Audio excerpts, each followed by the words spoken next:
السلام علیکم ورحمۃ اللہ وبرکاتہ۔ ناظرین حضرات، آج ہم جاننے والے ہیں کہ اسلامک کلچر کیا ہے۔ تو آئیے آج ہم جاننے والے ہیں بیان سے۔ مولانا شاہ کنوئی صاحب کا یہ بیان ہے، تو آئیے شروع کرتے ہیں بیان۔ ملنے ملانے کا انداز، دیکھنے سننے کا انداز، اٹھنے بیٹھنے کا انداز، رشتہ داری کرنے کا انداز، رسومات کا انداز، یہ جو ساری چیزیں ہیں، ان ساری چیزوں کو کلچر کہا جاتا ہے اور ان ساری چیزوں کو تہذیب کہا جاتا ہے۔ میرے پیارے آقا صلی اللہ تعالی علیہ وسلم کے پیارے دیوانوں، دنیا اس قوم کی تہذیب کو قبول کرتی ہے جو قوم خالد۔ اس سے اچھی طرح سمجھیں آپ، غلام کی تہذیب کو کوئی قوم قبول نہیں کرتی، قوم ان کی تہذیب کو قبول کرتی ہے جو غالب ہو اور جو سوسائٹی کے اندر اپنا مقام رکھتا ہو۔ بے شک بے شک، حق بات ہے۔ جو قوم مغلوب ہو، جو قوم پسماندہ ہو، اس قوم کی تہذیب کو دنیا قبول کرنے کے لیے تیار نہیں ہوتی۔ جی میرے آقا صلی اللہ تعالی علیہ وسلم نے جب دیکھا کہ قوم پستی کی طرف ہے، ان کے اندر کوئی تہذیب نہیں، کوئی کلچر نہیں، بلکہ عالم لوگوں کا سرکار صلی اللہ تعالی علیہ وسلم نے دیکھا کہ نہ بات کرنے کا شعور ہے، نہ پہننے اوڑھنے کا شعور، حد تو یہ ہے کہ کعبہ جیسے مقدس خدا کے گھر کا طواف بھی اس زمانے میں لوگ ننگے کیا کرتے تھے۔ اس سے آپ ان کی بد تہذیبی کا اندازہ لگا سکتے ہیں۔ اگر باپ مر جائے تو ماں سے بیٹا نکاح کر لیتا تھا، یہ اس زمانے کی تہذیب تھی۔ اللہ اکبر۔ یہ سچویشن تھی۔ تو آقا کریم صلی اللہ تعالی علیہ وسلم نے اس تہذیب کو نافذ کرنے کی کوشش کی جس تہذیب کو طبیعت بھی قبول کرنے کے لیے تیار ہو اور جس کو تہذیب کی حیثیت سے ضمیر بھی ایکسپٹ کرنے کے لیے تیار ہو اور جس کی اچھائی کو دنیا کا ہر شریف انسان تسلیم کرنے کے لیے تیار ہو۔ جی حق بات ہے۔ تو سرکار صلی اللہ تعالی علیہ وسلم نے پہلا اسٹیپ جو اٹھایا وہ ایجوکیشن کا تھا۔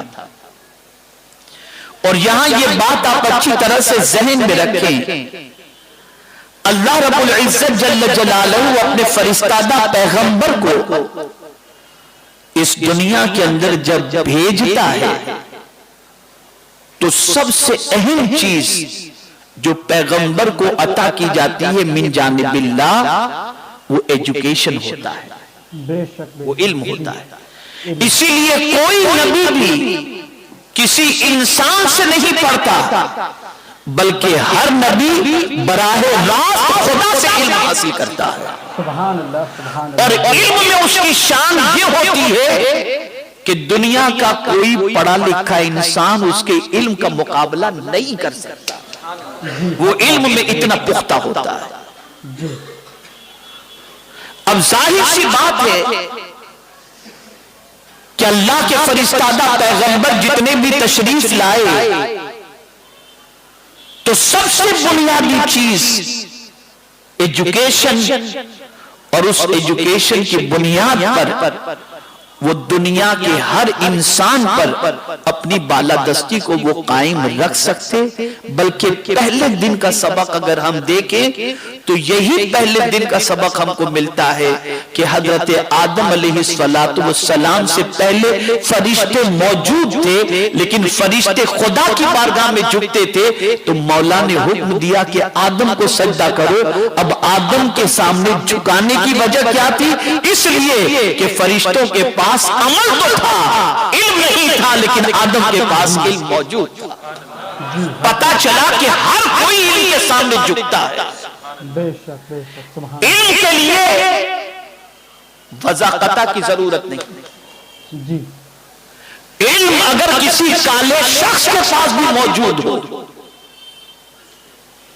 تو انسان اس کے پاس جا کر کے بھی علم حاصل کرنے کے لیے تیار ہو جاتا ہے. بے شک. لیکن انبیاء کرام کی شان تو بڑی عرف و اعلیٰ ہے. وہ تو اتنے نورانی چہرے والے ہوتے کہ لاکھوں کے درمیان بھی وہ موجود ہوں تو ان کا چمکتا ہوا چہرہ ان کے نبی ہونے کی گواہی بھی دیا کرتا تھا. سبحان اللہ سبحان اللہ. اور یہ آیے کریمہ کا شان نزول بھی یہی ہے. جس صحابی سے متعلق ہے اس صحابی کے اسلام قبول کرنے کی وجہ بھی میں آپ کے سامنے عرض کروں گا.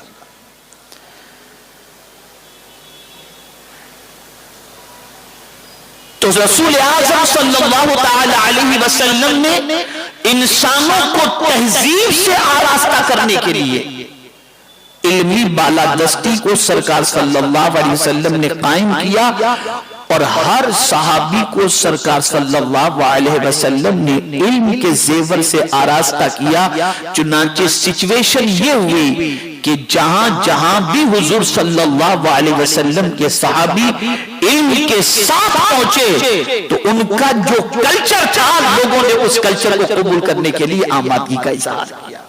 سبحان اللہ. بے شک.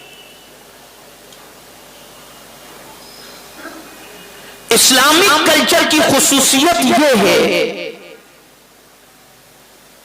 کہ اسلامی تہذیب رہنا سہنا اٹھنا بیٹھنا بولنا سننا ملنا ملانا پہننا اوڑھنا طریقے زندگی کے کھانا پینا یہ ساری چیزوں کو اگر آپ دیکھیں تو خدا کی قسم سب میں شرافت ٹپکتی ہے. سبحان اللہ.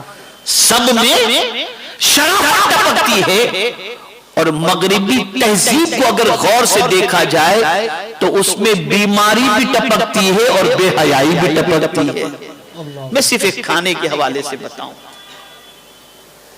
اسلامی تہذیب یہ ہے کھانے کے حوالے سے بیٹھ کر کھاؤ. اسلامی تہذیب یہ ہے بسم اللہ شریف پڑھ کر کے کھاؤ. اسلامی تہذیب یہ ہے ہاتھ دھو کر کے کھاؤ. یہ اسلامی تہذیب یہ اسلامی طریقہ ہے. لیکن جانوروں والی تہذیب دیکھنا ہو تو مغربی تہذیب کو دیکھو. بوفے سسٹم کھڑے ہو کر جانور کی طرح کھاؤ.